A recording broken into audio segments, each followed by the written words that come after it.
8월 2일 말씀 묵상을 시작하겠습니다. 오늘 말씀은 출애굽기 29장 10절부터 37절까지의 말씀입니다. 지금까지 성막을 어떻게 만들어야 하는지에 대한 말씀이 이어졌습니다. 그리고 그 성막을 책임지고 봉사할 제사장 가문으로서 아론 가족이 선택되었습니다.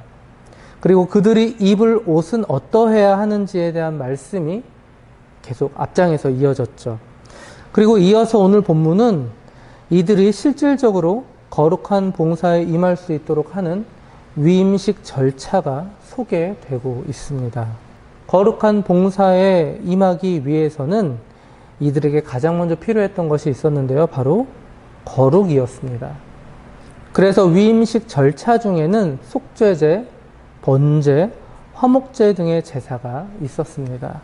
가장 먼저 속죄제에 대한 말씀입니다. 10절부터 14절까지입니다.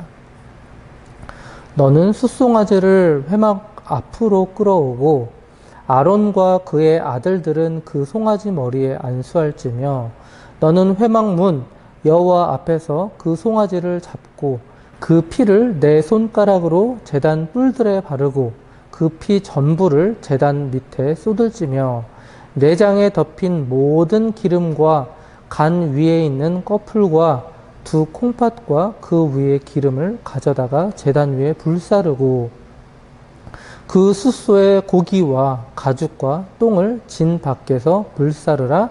이는 속죄제니라. 10절을 보시면 아론과 그의 아들들은 송아지 머리에 안수를 했습니다. 그러면 아론과 그의 아들들의 죄가 송아지에게로 전가가 되었습니다. 즉 10절의 안수는 죄가 전가되는 그런 안수였죠. 참고로 성경에는 이 밖에도 많은 그런 다른 안수들에 대해서 기록되어 있는데요. 그런데 한글로는 같은 안수로 기록되어 있지만 성경 원어는 전혀 다른 그런 단어입니다. 즉 목사님들이 축복을 해줄 때 하는 안수 또는 안수집사 임명식 때의 그런 안수와는 오늘 본문에 있는 안수는 전혀 다른 그런 안수라는 거예요. 그래서 목사님께 안수를 받을 때 혹시 목사님의 죄가 나에게 전가되는 거 아니야? 라고 오해하실 필요가 절대로 없습니다. 왜냐하면 전가시키고 또는 축복을 주시는 분도 하나님이시지 목사님 자의적으로 그렇게 죄를 전가시키거나 또는 축복을 내려줄 수는 없다라는 거예요. 이처럼 제사장으로 임명받기 위하여 그들이 가장 먼저 해야 할 것은 바로 죄의 문제를 해결하는 거였어요. 여러분, 우리도 마찬가지입니다. 하나님 앞에서 가장 먼저 해야 할 것은 바로 죄에 대한 전가예요. 그렇다면 우리는 우리의 죄를 누구에게 전가시킬 수 있을까요? 여러분, 송아지를 잡아서 송아지 머리에다 안수를 해야 될까요? 아니죠. 바로 예수님께 전가하면 됩니다. 우리는 예수님께 죄를 전가하여서 우리의 죄를 해결해야 됩니다. 그렇게 죄를 해결하지 않고서는 한 발짝도 하나님께로 다가설 수 없다라는 거예요. 자, 지금까지 아론과 그의 아들들의 죄를 전가시키는 속죄제를 드렸습니다. 그리고 다음으로 이어지는 제사가 있는데요. 무엇일까요? 바로 번제였습니다. 15절부터 18절까지입니다. 너는 또 순양 한 마리를 끌어오고 아론과 그의 아들들은 그 순양의 머리 위에 안수할지며 너는 그 순양을 잡고 그 피를 가져다가 제단 위 주위에 뿌리고 그 순양의 각을 뜨고 그 장부와 다리는 씻어 각을 뜬 고기와 그 머리와 함께 두고 그 순양 전부를 제단 위에 불사르라. 이는 여호와께 드리는 번제요 이는 향기로운 냄새니 여호와께 드리는 화제니라. 자, 제사장이 되는 두 번째 제사가 바로 번제였습니다. 번제는 올라감이라는 뜻을 가지고 있죠. 즉 연기가 올라간다라는 그런 의미로부터 번제를 나타내는 말로 쓰였습니다. 제사장의 위임식에서 속죄제에 이어 번제가 드려진 것은 제사함을 입은 자들에게 있어서 뒤따라야 할 것이 무엇인지를 분명히 말해주는데요. 바로 온전한 헌신이다라는 거예요. 여러분, 우리도 마찬가지예요. 우리는 이미 죄 때문에 영원히 죽을 수밖에 없는 그런 몸입니다. 그런데 예수님께서 우리의 죄를 대신 짊어지셔서 우리는 구원을 입었습니다. 우리 모두는 대제사장이죠. 즉, 우리에게 필요한 것은 온전한 헌신입니다. 번제가 양을 온전히 불태워 하나님께 바쳐진 것처럼 우리들도 우리 자신을 온전히 불태워서 하나님께 바쳐져야 할 것입니다. 자, 속죄제와 번제를 드렸습니다. 그 다음은 어떤 제사일까요? 바로 화목제입니다. 19절, 20절입니다.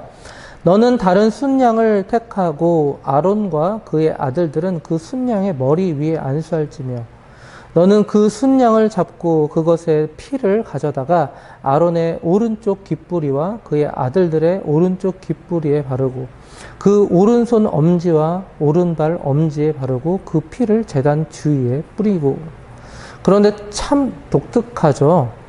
이 화목제물인 순양의 피를 제사장 신체의 각 부위에 바릅니다. 이것은 제사장의 전적인 헌신과 온전한 순종에 대한 그런 상징적인 그런 행동인데요. 지금부터 설명을 하나하나 드리도록 할게요. 오른 귓부리는 바로 하나님의 목소리를 청종하고 순종함, 바로 이것을 상징하고요. 오른손 엄지는 성결한 성직 임무를 손으로 바르게 수행해야 함을 상징합니다. 그리고 오른발 엄지는 성소를 비롯하여 성결한 처소에만 발걸음을 옮기며 부정한 곳에 출입을 삼가함으로 성결한 삶에 힘써야 함을 상징합니다. 여러분, 우리도 마찬가지죠. 우리의 모든 귀는 하나님의 말씀에 민감하게 반응해야 합니다. 그리고 우리의 손과 발은 언제나 하나님께 충성해야 할 것입니다. 자, 속죄제와 번제 그리고 화목제를 드렸습니다. 그러고 나서 비로소 이 제사장은 위임식용 그 순양을 드림으로 제사장직을 수행할 수 있었습니다. 22절입니다. 또 너는 그 순양의 기름과 기름진 꼬리와 그것의 내장에 덮인 기름과 간 위에 꺼풀과 두 콩팥과 그것들 위에 기름과 오른쪽 넓적다리를 가지라. 이는 위임식의 순양이라. 이 위임식 제사는 오직 제사장을 위임할 때만 드렸던 그런 제사였어요. 즉 다른 제사와 달리 일생에 딱 한 번만 드리는 그런 제사였죠. 이런 점에서 매우 독특합니다. 그렇다면 주기적으로 반복하는 그런 다른 제사와는 어떤 점이 달랐을까요? 이것은 단회적, 즉 일회적인 그런 단번의 제사로 그들이 하나님으로부터 이 제사장이라는 존재로 인정받게 된다는 거예요. 단 한 번의 제사로 이들이 하나님으로부터 이 제사장으로 인정받게 되는 거예요.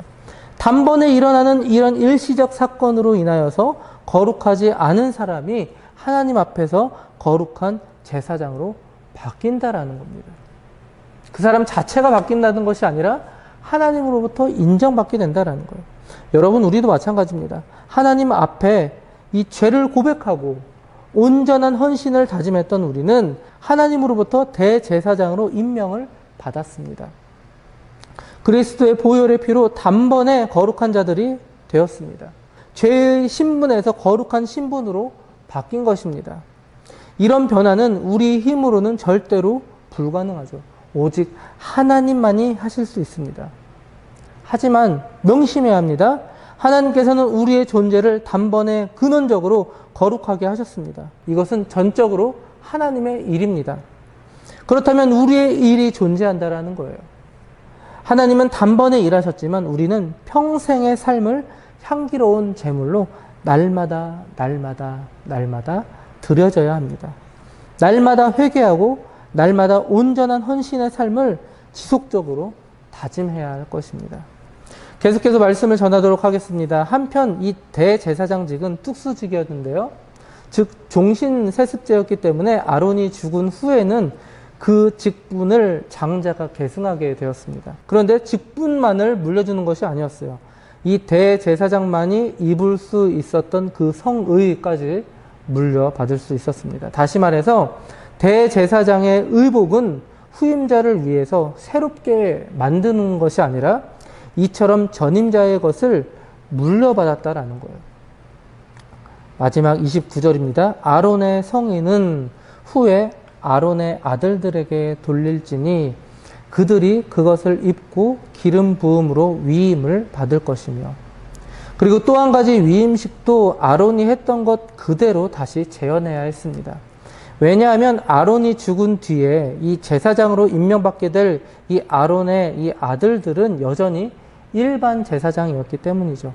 그러므로 그가 대제사장의 직무를 이어받기 위해서는 최초의 이 대제사장인 이 아론이 했던 것과 똑같이 7일 동안 치러지는 이 위임식을 치러야 했어요. 그래야 비로소 하나님으로부터 대제사장으로 인정받을 수 있게 되었습니다. 여러분, 오늘날 많은 교회에서는 예배 가운데 자꾸만 새로운 것을 도입하려고 애를 쓰고 있습니다. 그러나 분명히 알아야 합니다. 우리가 다음 세대에 물려주어야 할 것은 새로운 것이 아니죠. 바로 예수 그리스도라는 순수한 그런 전통의 신앙입니다. 이것은 새로운 옷이 아닙니다. 우리가 늘 입고 있었던 그런 옷이죠. 다음 세대에 우리가 입었던 옷을 자랑스럽게 물려주기 위해서는 우리가 다시 한번 다짐해야 할 것들이 있는데요. 무엇일까요? 오늘 본문을 보니까 기름과 피가 자꾸만 등장합니다. 여러분, 첫 번째로 이 기름은 물과 섞이지 않아요. 즉, 대제사장은 세상으로부터 구별된 자들을 의미합니다. 두 번째로 피는 전적인 회개와 전적인 헌신, 그리고 완전한 화해를 상징합니다. 이처럼 하나님의 일꾼된 제사장에게는 절대 성결, 절대 헌신, 절대 충성이 필수적이었습니다. 사랑하는 성도 여러분, 우리도 마찬가지입니다. 우리는 대제사장입니다. 성경 속에서 위임식에 임하고 있는 이 대제사장이 바로 우리입니다. 바로 우리가 절대 성결, 절대 헌신, 절대 충성한 자들이 되어야 할 것입니다. 절대 성결, 절대 헌신, 절대 충성을 통하여 이 신앙을 고스란히 지키고 간직하여서 우리 다음 세대에게도 우리가 입고 있었던 이 옷을 고스란히 잘 물려주었으면 좋겠습니다. 때묻지 않고 깨끗하게 잘 관리하여서 우리 모두 아름다운 신앙을 다음 세대에게 잘 물려주는 저와 장자 가족들 되시기 바랍니다.